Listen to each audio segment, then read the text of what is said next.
before we read our scripture today, chapter 7 of Exodus, beginning in verse 19. I want to give a little intro to the plagues, and also what we're learning here, what we're beginning to learn is the story of Passover, which will be coming up, our first spring festival, so we're literally like learning the story of Passover here. And leading up to what we're going to read about here, I just want to kind of give a little background. It's really interesting, like right now when Moses and Aaron is coming up before Pharaoh at the beginning of chapter 7, it starts with Moses already like questioning his ability again. He's like, "You sure we're going to do this? I got uncircumcised lips." He's concerned about how he talks and how he communicates, and God's already dealt with that and given him Aaron to do this with him and to deliver this message actually. And but I think it's really interesting at the beginning of chapter 7 it says, "And Yahweh said to Moses, see, I have made you like God, Elohim, to Pharaoh, and your brother Aaron shall be your prophet." So earlier last portion, or I think I had brought out that Moses is really the most qualified person to do this. If you imagine, he was raised in Egypt in the house of Pharaoh, and then he's underneath the priest, his father-in-law. So he is extremely educated and well equipped, and he's still not sure, still doesn't have the confidence, of course, but he's been prepared for this his whole life, and he's obviously equipped, and he's about to deliver this message to Pharaoh, and for him to go into Pharaoh's house. And remember, he grew up in Pharaoh's house. I'm saying that he is qualified to deliver this message.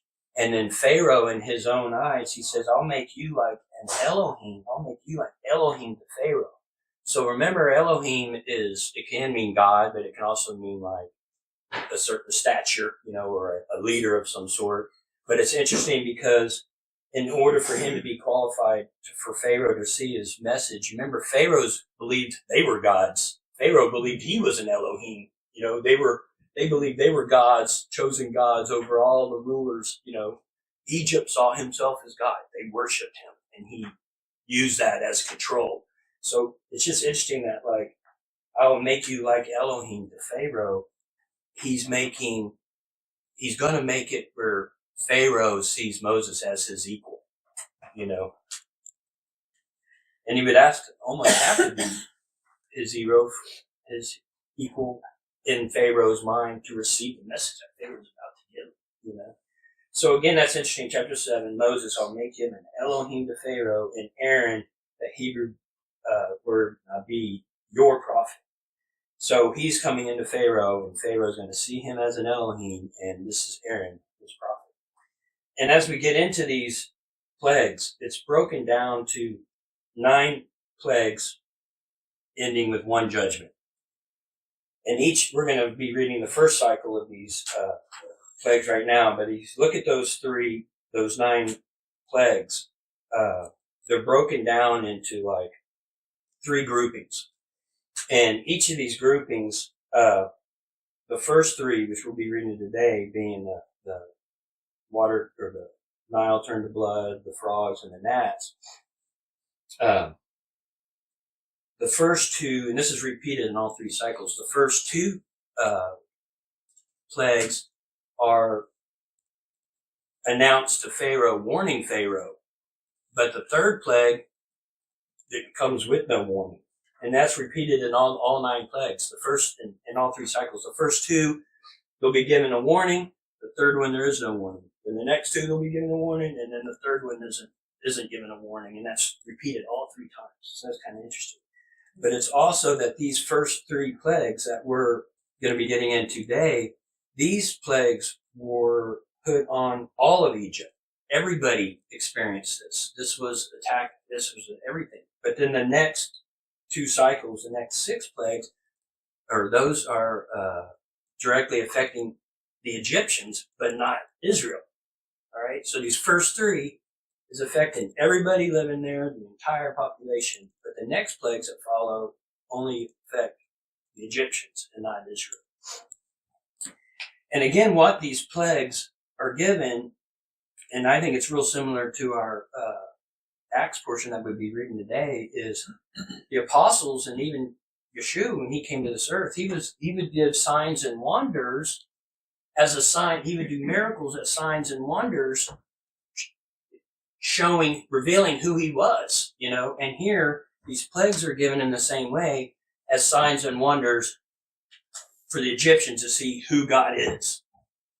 It's kind of the same thing, both in the New Testament and Old Testament. It could be plagues or it could be miracles, but the purpose of those things is for God to be revealed in those signs and wonders. So that's interesting. And it's also interesting, we won't have time to do it today, but it's also interesting to, when you read these plagues, also compare them to some of the great judgments of Revelation 8:11. These things will be repeated in similar fashion as we're coming out of Egypt. And there's a lot of ways to look at this too, a lot of different angles actually to kind of look at it. Growing up in church, we weren't taught really much other than these being some fun children's stories, but there's a lot of depth here because each one of these plagues attacks Egypt's belief system, and each one of these plagues are natural occurrences, but they're evidence of God because it's nature and so extreme, and it's done out of a season where it naturally wouldn't occur, and it's for a specific time, like when the blood turns, and we'll get into that when we read it, but these plagues, God's using nature in an extreme way because he's the ruler and creator and the author of creation of all things, right? In fact, we do that in our Acts thing, the author of creation. So that's one of my points too, is God kind of works naturally, but it's expressed in an extreme way. So the other thing too, the word nagah, which means plague, can also mean to strike or to deliver a blow. So these are 9 strokes in the judgment, and there's those 3 sets of 3. That's just really kind of interesting. That's always something, a pattern being repeated in scriptures, this sets of 3. And the other thing I want to address before we read our portion is that these magicians of Egypt could mimic what Moses and Aaron were doing.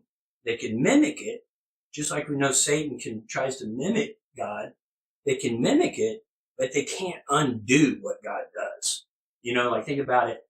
They're yeah, we can make water turn red as well, but they can't undo it. They can't really, it's they're just proving we can do that too, but they couldn't undo what God was doing. Really, you would think oh, well, you're turning the water to blood, but we can turn it back. That would have been circumventing his authority, you know what I mean? But it wasn't. They can only mimic it. They can't undo it. So that's interesting. And again, this idea that God is going to make Moses as an Elohim to Pharaoh, in each of his times too, he's using his staff. We know that's a sign of authority and all that. And even in our earlier portions in Genesis, Judah gave his staff. So the staff is always a symbol of authority and his authority. And he is going forward with the authority of God. But it's also interesting is that these magicians of Egypt also did the same with their secret arts. But Moses makes it very clear, Yahweh, the Elohim of the Hebrews, in chapter 16, let my people go, and that they may serve in the wilderness, but so far you have not obeyed. So the purpose of these plagues, God expects them to recognize who he is as God, and then to repent, and he's requesting them to comply, to obey, and he wants them to obey him. Let my people go. So he's proving to them, revealing to them through these plagues that he is God, King of Kings, God of the earth, and he is requesting them Their obedience is what he's requiring from them.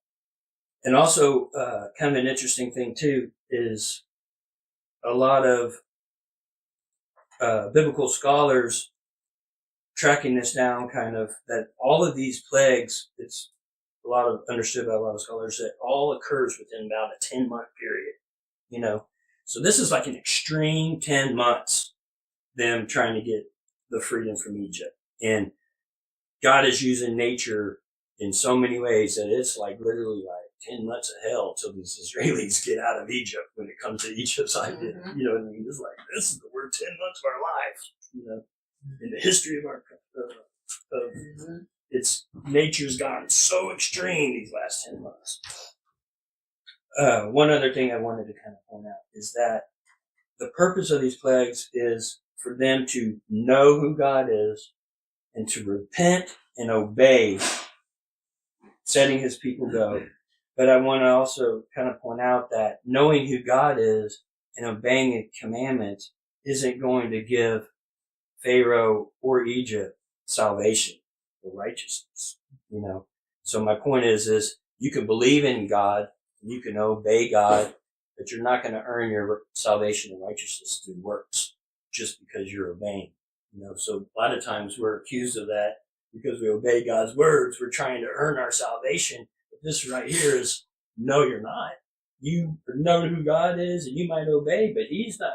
Pharaoh and Egypt didn't earn their salvation and redemption. And to go back, because what we are saved by, our righteousness, citing righteousness, it doesn't come through obedience in the laws and the commands, but it comes in us having faith and trust in God. In Genesis 15:6, that's what God said to Abraham. It was because of his knowing God, his belief and trust in that covenant that he just made to him, that God judged that as Abraham's righteousness. Okay? So our righteousness comes through our heart and our circumcised hearts. It's the life. It's not just living the law and doing the law. That doesn't save you. That's only for righteous living. Righteousness. It's not salvation. It's not salvation. Correct. It just teaches you how to live in obedience. Right. It could all be done in vain still. Right. So, and we know that, and we're seeing this in Pharaoh. So as we read through this, we can look at these as plagues, as a story of what happened and what literally happened. And it's a miracle. These plagues is God revealing his power and who he is to these people. And also we can look at these things as a personal story. God taking us out of Egypt. God bringing us. So imagine Egypt represents all the sinfulness that we are to be delivered from. Okay? These things are so extreme, they're blowing away Egypt's ideals about their faith and what they think is real, and it's attacking their whole thought system. These things that are worship, that are now things that are symbols of their worship, are now coming and tormenting them. And it's also a picture of their ultimate sins. Like, it's just extreme. Egypt, Egypt represents the sinful world around us, just like Babylon and Egypt. And this is sin to its extreme. And our lives were all that way until we, as our personal story, is delivered from it and brought into righteousness. So if someone doesn't mind reading, I'd like to instead of reading the whole chapter at once, I'd like to break it down and look at one plague at a time, and then we'll go on from there. So if someone would like to read, let's say, start verse 19 to the end of chapter 7. Then the Lord said to Moses, "Tell Aaron, take your staff and raise your hand over the waters of Egypt, all those rivers, canals, ponds, and all the reservoirs. Turn all the water to blood. Everywhere in Egypt the water will turn to blood, even the water stored in wooden bowls and stone pots."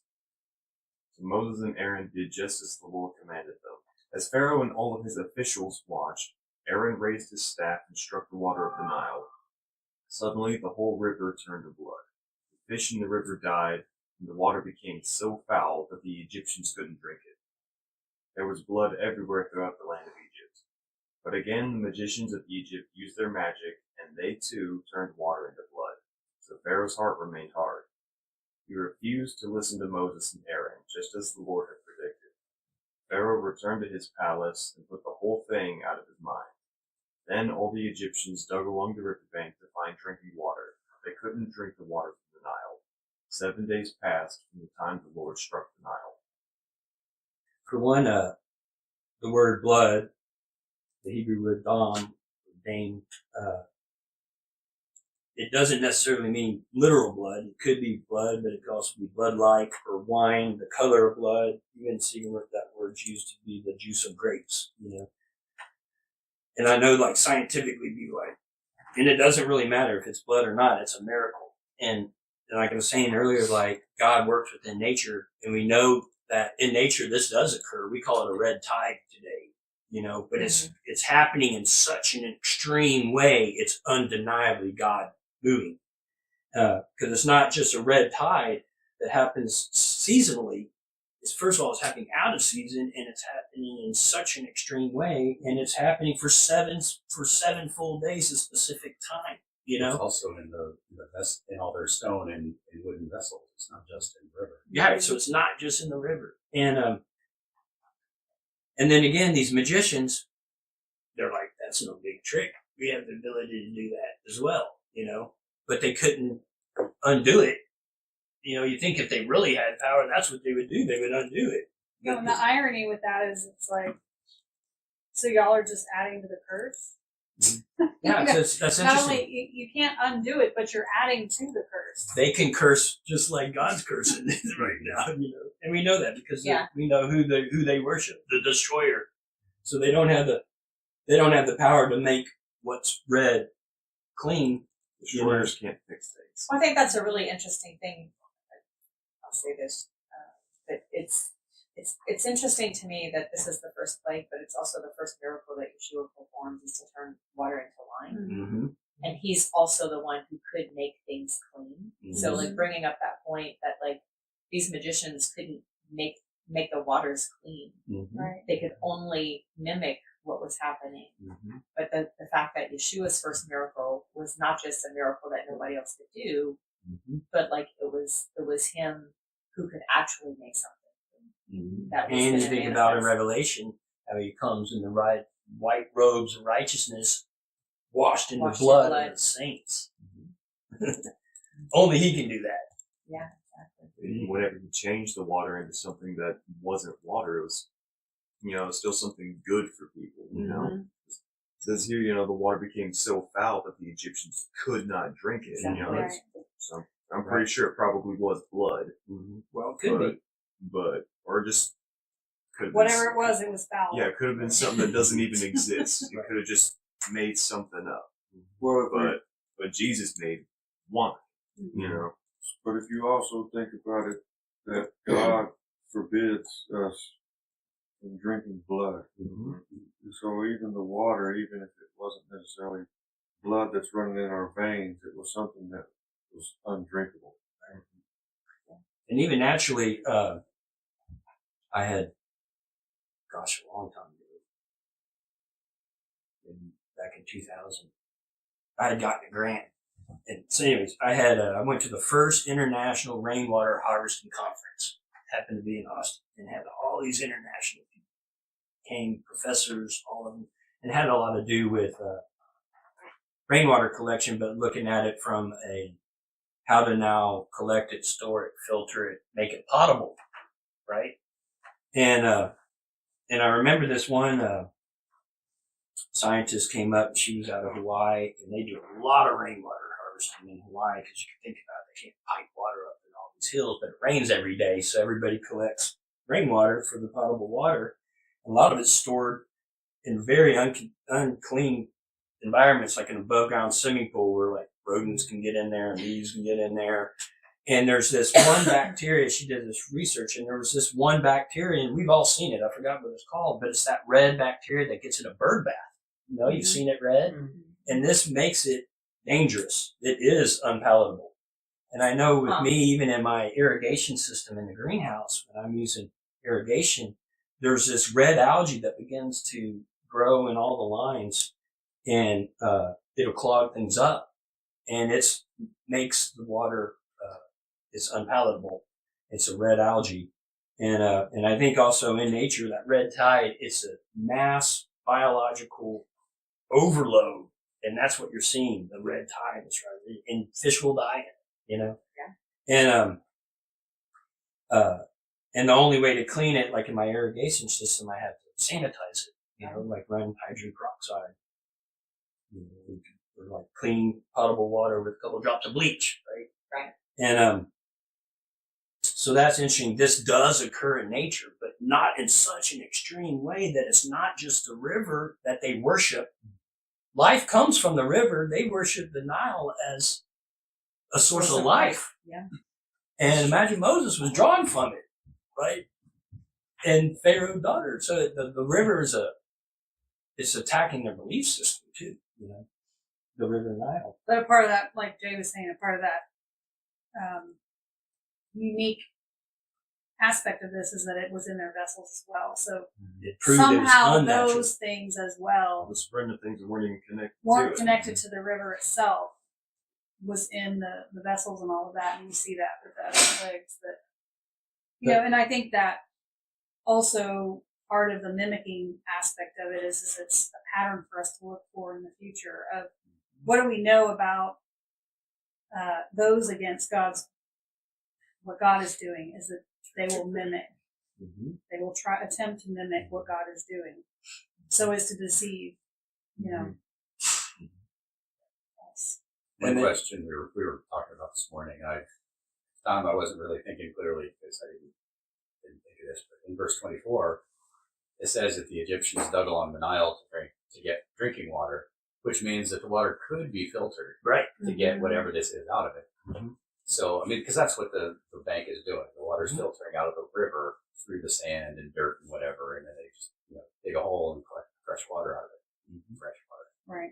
So this is probably what the magicians did in verse 22 also, because it says that they turn water into blood themselves too. And I'm thinking, well, where did they get the water? Because Aaron just turned it all into blood. Mm-hmm.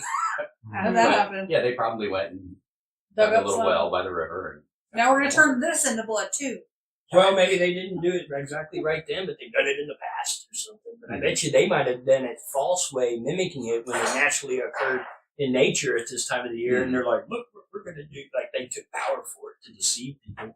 But I think you are right, because what I did learn from that rainwater harvesting international conference is most of the conference is about water filtration. And filtering through sand is how you get rid of most contaminants, you know, or clay, and that sort of thing.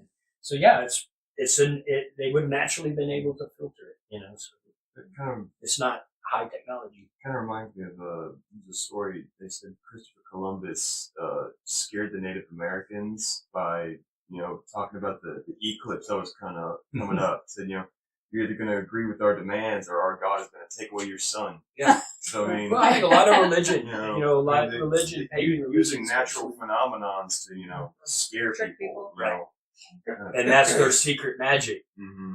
Is natural occurrences. Yep. Well, I do wonder too, like his people, his sorcerers or whatever, like him consulting them. It really is like, well, what would he be consulting them about except for how they could fix it? And what if a lot of what they were doing was trying to save their own skin? Because if they had just straight up confessed, we can't fix this, that would be one thing. But if they said, look, we have some power, We can do that. we can do this. It's almost like they were like shifting. It was like they were almost like illusionists in the sense that they were like shifting his attention from the fact that they couldn't fix this to saying, no, we're just as powerful. Mm-hmm. We're not more powerful. We're just as powerful. And so it reinforced Pharaoh's identity as being a god, because he knew he was at least equal He in was terms Elohim of like the in their ability mind. to like mimic these things, or at least he could claim that he was in his own mind that I am an equal. But because, isn't it we strange can because still it do wasn't Pharaoh doing it? well, exactly, but it also makes me think It about was these. the source of So But that whole makes me religious think system about the was right used to. hand, like the right hand of any king. Just like Joseph was the right hand man of Pharaoh when he was in power. These people were almost like his right hand at that point. Considered an His extension. And it's consultants. almost like a mimicking of Christ. It's almost like an antichrist situation, right? And we know that that's what's going to happen in the future, or we know that that's how the antichrist works. We know that that's how Satan works. Is he mimics, and he is the A ultimate representative. antichrist. Yeah. And they might have been able to do it, but this proved to be a miracle because there's no way they could have done it at that scale. Right. It wasn't just a regional red tide. It was the entire Nile and all the vessels within Egypt. I mean, it was Everything a global turned red, impact as far as they were concerned. It wasn't just the seasonal red tide that happened in the Nile. Yeah. Or as far as Pharaoh not doing it himself, it was the same thing with Moses. God told Moses to tell Aaron to do it, and Aaron's the one who stretched out his staff. Right. Well, and God was doing it all, which is Yeah. a whole different thing too. Yeah, and that's the way the Egyptians would have seen it too. Is that That Pharaoh their was power actually came from doing Pharaoh. it. Yeah. He was Their doing power. it through the That's what I was magicians. going to say. It's like Pharaoh's right hand was doing it, but it's like it was seen as his power. Mhm. So it is the same thing, and he would have seen that, and it should have been a way that he should have seen that, like, this is not Aaron and Moses doing this. This is the Elohim, Mhm. Mhm. the Elohim of Elohim. It's not an ordinary man. Yeah. Okay, who'd like to read chapter 8 to 15? 1 through 15. And the Lord said to Moses, Go to Pharaoh and say to him, Thus says the Lord, Let my people go that they may serve me. But if you refuse to let them go, behold, I will smite your whole territory with frogs. The Nile will swarm with frogs, which will come up and go into your house, and into your bedroom, and on your bed, and into the houses of your servants, and on your people, and into your ovens, and into your kneading bowls. So the frogs will come up on you, and your people, and all your servants. Then the Lord said to Moses, Say to Aaron, Stretch out your hand with your staff over the rivers, over the streams, and over the pools, and make frogs come up on the land of Egypt. So Aaron stretched out his hand over the waters of Egypt, and the frogs came up and covered the land of Egypt. The magicians did the same with their secret arts, making frogs come up on the land of Egypt. Then Pharaoh called for Moses and Aaron and said, Entreat the Lord that he remove the frogs from me and from my people, and I will let the people go, that they may sacrifice to the Lord. So Moses said to Pharaoh, The honor is yours to tell me, when shall I entreat for you and your servants and your people that the frogs be destroyed from you and your houses, that they may be left only in the Nile? Then he said, Tomorrow. So he said, May it be according to your word, that you may know that there is no one like the Lord our God. The frogs will depart from you and your houses and your servants and your people. They will be left only in the Nile. Then Moses and Aaron went out from Pharaoh, and Moses cried to the Lord concerning the frogs which he had inflicted upon Pharaoh. The Lord did according to the word of Moses, and the frogs died out of the houses, the courts, and the fields. So they piled them in heaps, and the land became foul. But when Pharaoh saw that there was relief, he hardened his heart and did not listen to them as the Lord had said. Well, again, he's working with nature, and nature in an extreme way. And it's, like I said, it's also building upon itself because, of course, the frogs are going to leave the river Nile because everything's dying in the river, So the frogs are literally vacating, the Nile because they can't, it's uninhabitable. And again, he's attacking their faith system. Here the magicians are like, well, we can make the frogs come up out of the Nile too. We've done that, So that's not a new thing. So of course his heart's hardened about it, but he can't make them leave. He can't make them go away. And again, the frogs to the Egyptians wasn't part of the religious system. Was a lot of it was tied to fertility. So here they are. They've been worshiping the river. They've been having their fertility gods. So they're being attacked by their own faith system. And like we're coming out of Egypt, a lot of that's what we're having to overcome too, is our own faith system and what we thought we believed in, So again, God using nature in an extreme way, so much that it's here you guys worship this image, you're going to have so much of it, you can't stand it, The other thing about it, we see again that those magicians can mimic it, but they can't make the frogs go away. And Pharaoh knows that, and he comes to Moses And he said, get rid of these frogs. Don't get rid of them completely. Keep them in the Nile and do it tomorrow. So again, that first plague was a specific time, 7 days. And now he's saying to Moses, he's like, get rid of these frogs tomorrow. That's a part of a miracle too, that I can make it happen now. Not like they might go away over the next course of a few weeks, but he's like, tomorrow, go make them go away, Moses. And Moses says, be it as you say so, that you may know that there is no one like Yahweh, our Elohim. Your guys can do this little mimic, but you can't make him go away. Our God is so great, greater than any Elohim, that we can make it go away by command. Tomorrow it'll be gone, as you say. Moses showing that he has the authority to make that happen.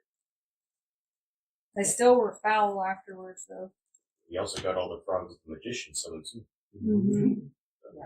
But you imagine Moses now, because again, he was dealing with self-confidence before this all started, and now Moses cries to the Lord. And that word cried can also mean calls out for help.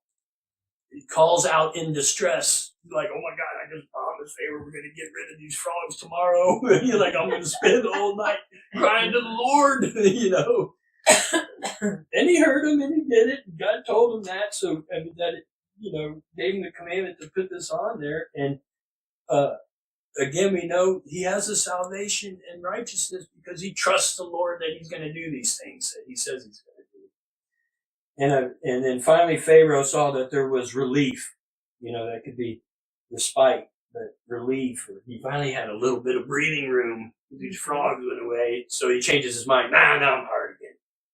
I'm not going to have a circumcised heart, It was a very human thing to do. Yeah. Mm-hmm. But it's also telling of Pharaoh's part toward the people, because he has relief. He has servants. He can clean everything up real fast, and he's probably in a position where he could burn some incense and all the things. But he's not worried about his people at all. He's got relief. But honestly, does that mean the rest of Egypt had relief? There are frogs. They got to dead clean frogs this up. everywhere. Yeah. And like his house didn't stink necessarily. Exactly. And I think that's a real thing that we do when it comes to our sin, is we'll sometimes be like, no, it's not really that bad. I was thinking too about the fact that the vessels and the frogs and the blood. So far, what we're seeing is like complete uncleanness. Yep. That the Lord is He's showing complete uncleanness. It's not just out there; it's within your homes that this uncleanness is taking place. Yeah. And He's demonstrating that each time. But I think, I don't know who it was that mentioned, even the first plague being blood in the Nile, and the fact that that's where all the male children were essentially, or the male children were being killed, and that's where Moses was put to live, and he's drawn out of the Nile and all this stuff. It's like the genocide that was happening was being judged. Mm-hmm. So it's very specific too, like the things that God's doing, because they had blood on their hands. So there's also like correlations to a lot of the things in terms of the kinds of sin that they were committing, I think, that are seen in these plagues. So it's not just judgment on their gods. It's not just like destroying their economy. It's literally correlated with their sins, which is kind of interesting. But the Israelites would have known the uncleanness of right. the frogs, and so exactly, it's not just the Egyptians' perspective, but from the Israelites' perspective, they knew what was clean and unclean. They knew when they were experiencing this one. Yeah. So they would have had to deal with it. Yeah, this is affecting everybody. And imagine the stink. I mean, it's just building on itself, one after the other. The stink of all the death in the Nile, now the stink of all the frogs on the streets and in our homes. And now it builds to our third plague of gnats, because what follows death? flies and nastiness. You know what I mean? It's just Coming after all them corpses. getting Yeah. dirtier. You know, like you said. Can you imagine? Between the frogs and the Nile, Nile is kind of synonymous with Egypt. That's where they get their life, their economy, everything is based on the Nile. And so they worship, I don't know if they worship the river so much as whatever God governs the river and provides them with life through it. But they also worship the god of the frogs, who is the god of fertility and birth and all that kind of stuff. So when the Nile is full of blood, this is the death of Egypt. And then this birth of an unclean people, at least the way the Egyptians would see it, would be these Hebrews who are shepherds coming out of the death of Egypt at the command of a foreign god. And then this symbol of Egypt's fertility then just dies in stinking up in piles. So like, even though somebody might have interpreted this like, oh, life is coming out of death. Well, no, it's the life of an unclean people, which are these Hebrews, and it's going to be death to you. Well, and then further down, as we'll read, and we all know, the death of the firstborn. Mhm. Yeah. You know, The it judgment. just keeps getting worse. It does. It also parallels too with what we're going to see in the future.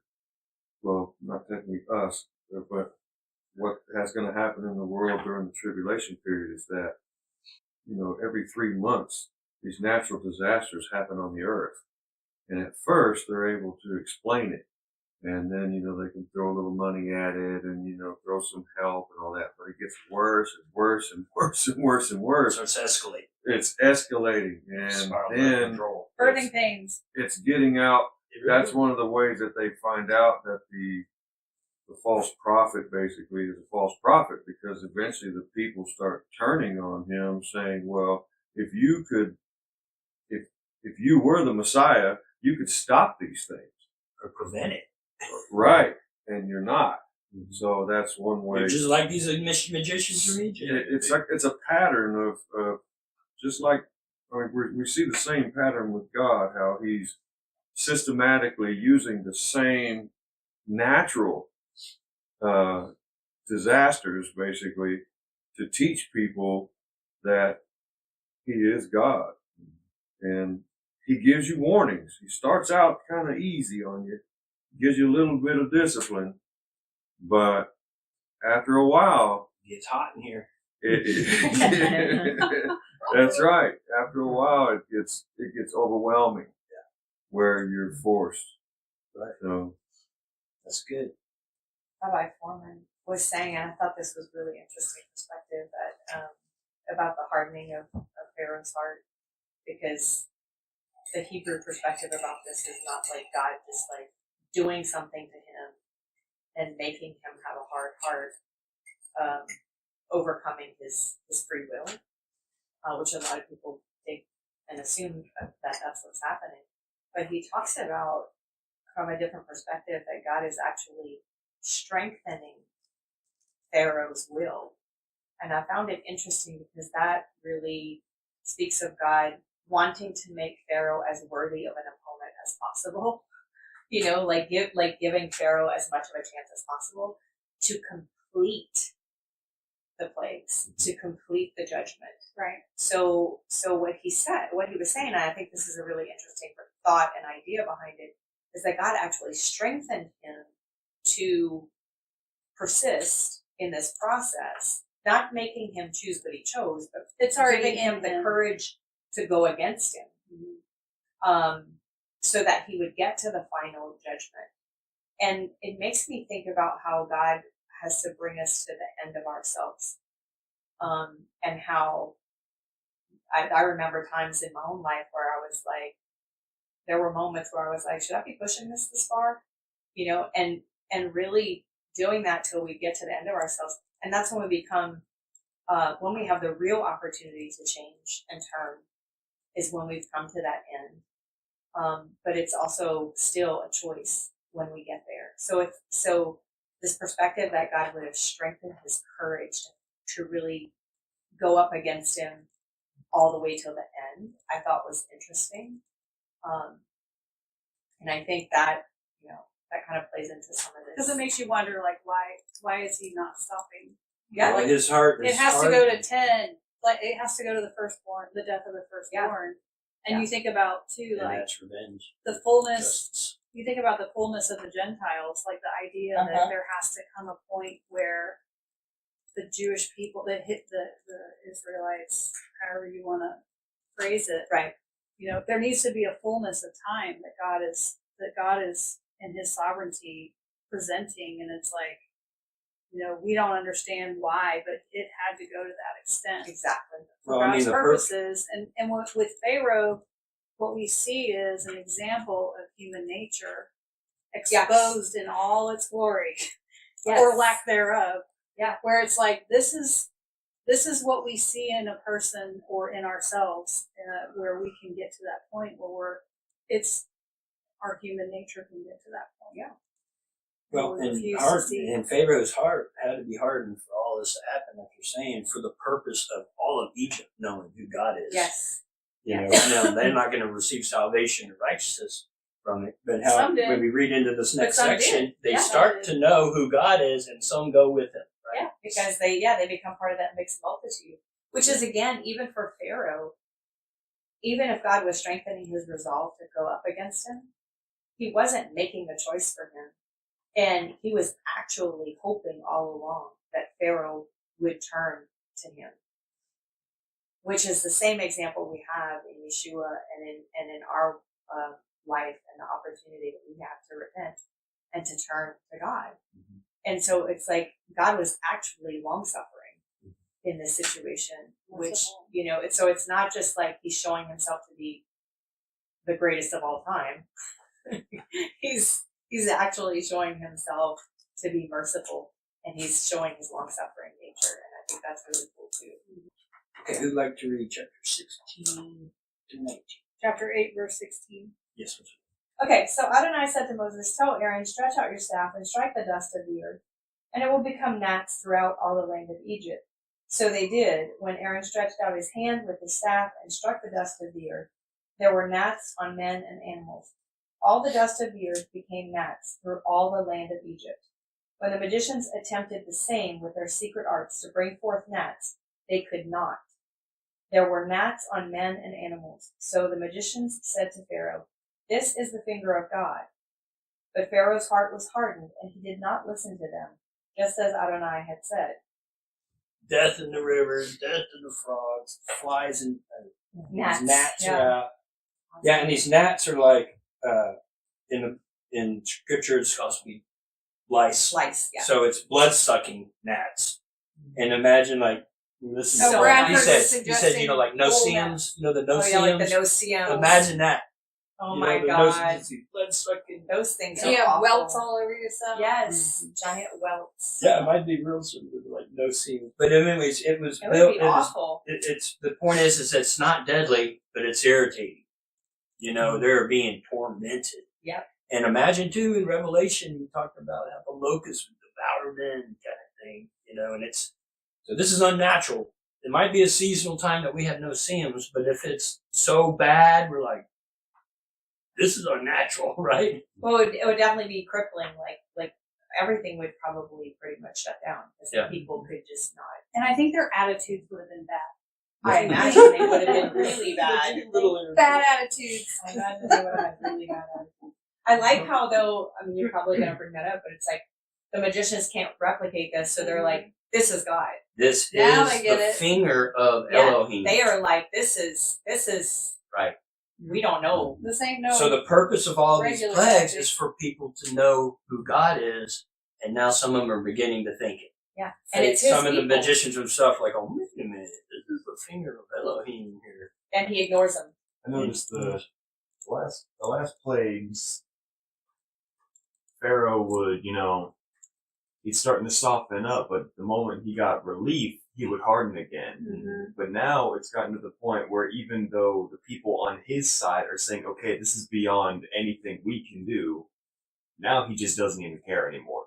He's just staying hardened the entire time. Oh, his own people are being returned against. So again, these plagues are happening for him to reveal who God is, for the Egyptian to repent and to let his people go. And we know as these plagues begin to build up and build up and build up, people are coming to faith with God, and we know there will be a mixed multitude that leave with Israel. And as Paul was reading further up, the next plagues begin to separate. God begins to separate, set his people apart. You know? And we know that'll happen in the end times too. People will be gathered in the Lord, and there'll be a division. He'll be dividing his lambs from the goats, kind of thing. You know? So here he's beginning to divide. He's beginning to identify who his people are in there in the mix of Egypt. And people are coming to God, and people are being drawn to Israel, because Israel isn't being affected by the plagues like the rest of the world is. And that'll be our protection in the end times too. What part of our testimony of who God's people are is the fact that God's people can overcome these tribulations, these plagues, you know, and it will be a dividing factor. And without that faith and trust in God, like Abraham had, that God counted righteousness, without the faith and trust that Moses has, there is no salvation from this. And we know what Moses is. The next time this happens in the end times, it won't be Moses, it'll be the true Yeshua that'll be leading the charge. Moses is just a picture here of the shepherd leading Israel out of Egypt. It'll be the true one shepherd. Yeah, that's good. Yeah, there's a pattern. You know, we were talking about earlier how Moses, God commands Moses, who commands Aaron, and magicians are like Pharaoh's magic hand. But the same pattern holds true, not just with Moses and Aaron, but with the beast and the false prophet. They probably have the same kind of relationship. Where the beast is telling the false prophet what to do, and the false prophet commands people to worship the image of the beast. For all we know, they could be claiming to be Christians, and they're going to fool people. I mean, people are going to look at them and say, wow, these are godly men or women. You don't really know. The clue is that they will not be teaching people to keep God's commandments. They will be doing the opposite. They will be lawless. Yep. So they may say all the right things, But they'll be the lawless ones. And be able to perform and all do sorts miracles. of amazing things that make you think that that they have the power. And I think it's interesting because we will see the same patterns, which is really cool. But like even in this section where God's like, I'm separating my people out. Imagine that in Goshen, the Israelites had experienced the water situation turning to blood, the fish, the frogs, the gnats. They'd already experienced all that, and they get to the flies, and he's like, they're not going to experience that. Well, with all that going on, wouldn't they have experienced naturally, in the natural, with all these dead corpses of animal flesh lying around? Flies. Wouldn't the flies have been a natural next outcome? Naturally, that flies would have come in that You would situation. think so. And so God turns it around so that they don't get that plague. Almost So the as though question- they're wiped out. Yeah, so In the that question is like, so did they have no flies? So were they surrounded by dead corpses and there were no flies? That would have been an obvious blessing of God. That would have been an obvious miracle and an obvious protection of his people. So it's like, this is also where people start to see, like, oh, this God is the real deal. And so if he goes through all the rest of the plagues and they don't experience all those plagues, and then he gets to that last one and none of their kids die, man, there had to be a mixed multitude coming out of Egypt because you watch all the rest of those plagues happen, and then, so there's some really cool positive things happening on that side. So after we see these really horrible things happening, there's also these really cool things that you're like, oh, the cool things are only happening to his people. Well, I would and like you to be see- part of those people. You see an expression of faith in action. Exactly. As time goes on, there's an opportunity for those who properly understand what's going on and see God. They recognize and act on faith in that situation as these plagues, continue to move forward. Well, and I think it's also important that at the same time this is happening, for Egyptians who might be seeing that this is God. Israel, the Israelites themselves are also, some of them, almost like for the first time seeing this, because they had lost their faith in God. At the beginning of these chapters, we see that they had lost their faith that God was going to come to save them. But I bet there was a remnant. You know, oh yeah, I'm Obviously. sure there was a remnant. And you imagine that, there were Egyptians that were prepped in their heart by those the remnant that was there to be prepared to see God in this situation. But there were probably those that were returning to faith now. And so it's kind of interesting that at the same time, God's people, some of God's people and people who are not God's people are coming to faith at the same time. And we have pictures of that, of course, in the New Testament. So I just think it's interesting that he's not saying it has to be them first and then you can come hard.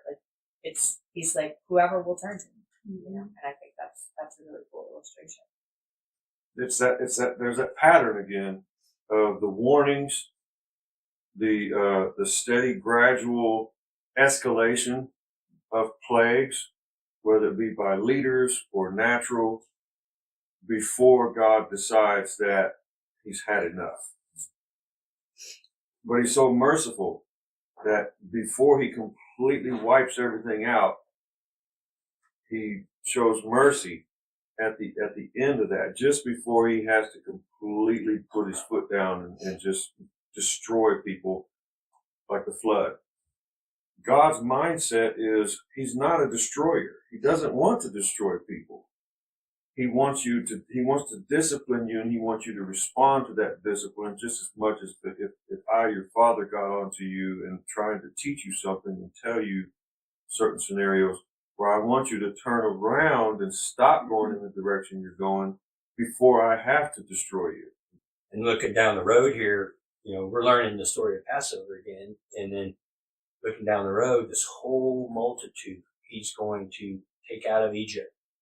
And now they're in the wilderness, and God says, because I redeemed you and took you out of Egypt, then he gives the 10 Commandments. So it's not like, just obey me because you're supposed to obey me, because I redeemed you.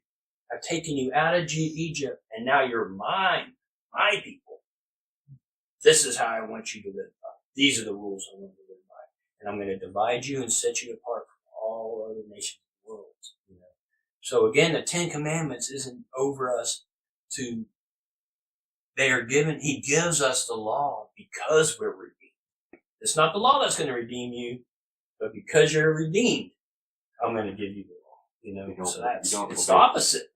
Yeah, and that's the beauty that God gave us in these narratives, but also in the holidays that we get to rehearse every year, is the redemption.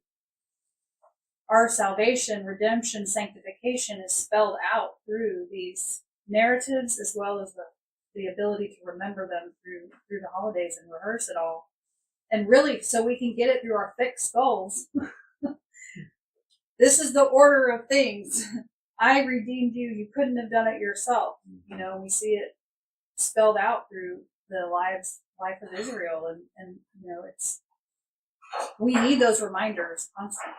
And it'll be the same on his return. It's like, you're redeemed. I'm giving you this law. We're in the wilderness, and he's dwelling with them. And when he returns and our Savior reigns on this earth, these laws aren't going to be gone away with. He's still going to expect you not to be lawless. The concept of people saying that Jesus did away with the law is so unbiblical. Yes, but contrary to what Jesus himself said. Right, and the response that is, well, the response to that is, why would Jesus do away with something that's good? Well, I think too, one of the things that I appreciated when really coming to a different way of thinking than the typical Christian view of the law, is that the law does not mean law necessarily in the Hebrew. It's teaching and instruction. So as soon as you just stop saying law and start saying God did away with his teaching and instruction, it doesn't make any sense anymore. Make sense. And the law being love, where the Ten Commandments, the first three tells you how to love God, fourth tells you how He loves you, with the Sabbath, and then the last six tells you how to love others. So why would Jesus do away with that? He would not do away with that. He manifests this fully. Right. And He displays that through His Sabbath, at the weekly and then the annual. So, and he approaches deep to the heart. It's not just the command like, It's not don't murder superficial. someone. It's like, you even have bad will to him. You've already committed. even if you You think even- it. Not just not that you're committing adultery, but because you're even desiring that.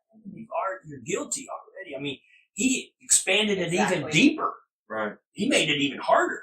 He's Yeah. like, oh my gosh, it's not the fact that I murder man, but it's the condition of my heart. He's revealing the heart. When it is, that is Thoughts. the irony of like saying that the law is done away with. It's like Yeshua was saying, no, I'm telling you how this plays out at the deepest part of your heart. And then here we are as Christians saying, yeah, what Jesus came to teach was that it doesn't matter, the law doesn't matter anymore. It's like, that's insane. Because he was actually showing them that it was harder than just keeping the commandments on a very Checking boxes isn't going to outward in a very outward way. Your works. Yeah, I didn't actually do the Is it deed, so I'm good. And it's like, no, that's not what it is. But I think it's interesting because I do think that like when we think about God as eternal, in some way, I don't know how to explain that because we're finite beings, but it's like His law always existed. Before we existed, in that sense, it existed. It didn't exist necessarily toward us in these ways that it plays out with us as human beings between Him and our relationship with Him. But it did exist because it's part of who He is, right? Part of His goodness, all that kind of stuff. But in terms of His love toward us, that's, I think, the connection, right? His law was manifested toward us once He created us, because now He had these beings to really love, right? And I think that's a thing people forget. It's like, well, if that is for us, if that exists for us, if His love exists for us because He created us, then His law ultimately has to still exist. That's just the nature of who He is. If He's going to create something, He's going to love it. Like it just doesn't make any sense for it to end. But I think it's really hard for people to think about that because, we've all, and this is the hard part, we've all been indoctrinated into ways of believing that we've not questioned, or maybe it's blinded us. Here we have like all these examples of how He loves us and how it's this complicated love in the sense that He loves us enough to be long suffering. He loves us enough to maybe even strengthen our courage to go against Him so that we'll get to the end of ourselves. He loves, that's insane. Has anybody as an adult strengthened their child's resolve to rebel against them? Or to potentially rebel against them? It's not usually something that we do as a parent. And I know people probably do it. People who are parenting well probably do it, but I'm like, I would never think of that, to be a parent like that. And yet He loves us enough to be like, I'm going to let you make your choices. I'm going to really let you make your choices.